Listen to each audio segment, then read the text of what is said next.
పొల్లారావు, మా దగ్గర ఉన్న లక్ష్మణరావు, ఇట్లా లెక్క తీసి అంటే కూటమిలో ఉన్నారు కాబట్టి ఈ ఎన్నికల ద్వారా ప్రజల్లో తమ పట్టు తెలుసుకోవడానిక, కూటమిలో పట్టు పెంచుకోవడానిక? అంటే దాని రెండింటికంటే కూడా కార్యకర్తను సంతృప్తిపరచడానికి. కార్యకర్తలకు పదవులు అయ్యి జనసేనలో ఎమ్మెల్యేల్లో 300 మంది తెలుగుదేశం వాళ్ళే ఉంటారు. ఎంపీల్లో మాత్రమే, ఎంపీల్లో ఒక ఆయన వైసీపీ, ఒక ఆయన వీళ్ళ తరపున మనిషి, ఓ రకంగా చెప్పాలి. సరే ఇప్పుడు ఉంటాడనుకోండి, నడుస్తుంది అంతే.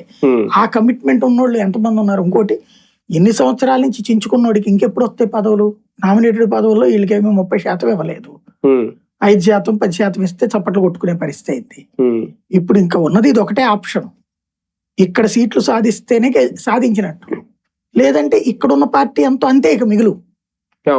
ఇప్పుడు కూడా తెలుగుదేశం వాళ్ళకి నువ్వు జనసేన కోటలో టికెట్లు ఇచ్చారనుకోండి, నోట్లో ఊస్తారు సొంత కార్యకర్తలు. ఇప్పటికే తిరగబడుతున్నారు, నామినేటెడ్ పదవులు 2 ఏళ్ళైనా దిక్కు లేదని చెప్పేసి.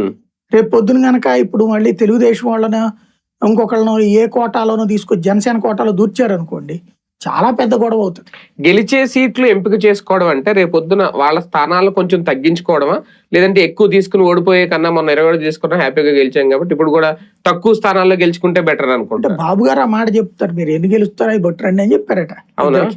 జనసేన వాళ్ళకి బీజేపీకి పర్సంటేజీలు ఏం నేను చెప్పను, పర్సంటేజీలు చెప్తే గనక మీరు రేపు పొద్దున గెలవకపోతే కూటమి పరుగు పోతుంది, అట్లా కాకుండా మీకు ఎక్కడ స్ట్రాంగ్ ఉందో చెప్పండి, మనం చర్చిద్దామన్నారట. అంటే అక్కడ తుస్సు, అంటే అక్కడే పర్సంటేజ్